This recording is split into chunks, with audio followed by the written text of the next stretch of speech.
Well, tonight at 5 o'clock, the handshake and face-to-face meeting is now over.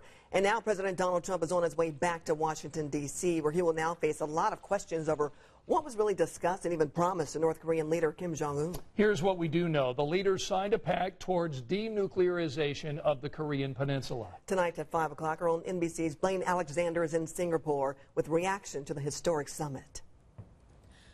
Well, Scott and Andrea, here in Singapore, that summit is officially over. Both leaders have now gone back home. So now the debate begins back in Washington over whether this was productive or just done for pictures.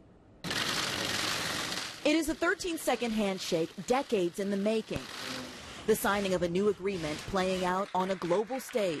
We're prepared to start a new history, and we're ready to write a new chapter between our nations. That new chapter is a warm one. You'd be very surprised. Very smart, very good negotiator, wants to do the right thing. But leaving the negotiating table, who is walking away with what? Thank you very much.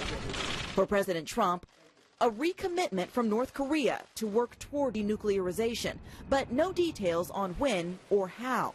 And for Kim Jong-un, an end to the U.S.-South Korea military drills. But tough sanctions against North Korea will stay in place for now. The sanctions will come off when we are sure that the nukes are no longer a factor.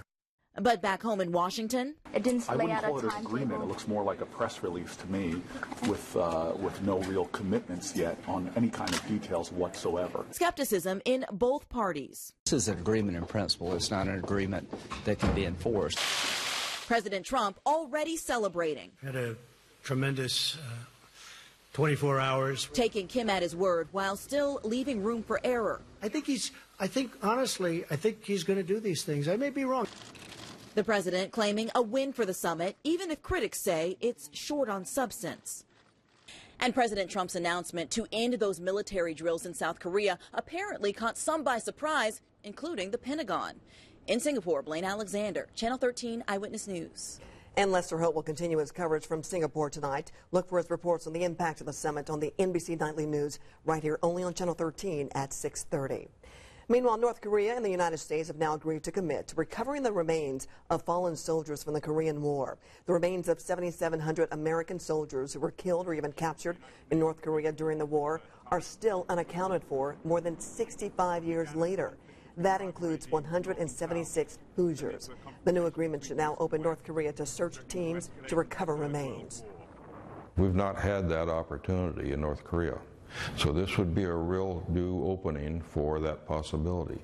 It also gives us a chance to open avenues of conversation at multiple levels of their government and ours, the State Department and the military resources, to have a dialogue we have not had before. The American Legion remembers prisoners of war and those missing in action with the empty chair and table setting.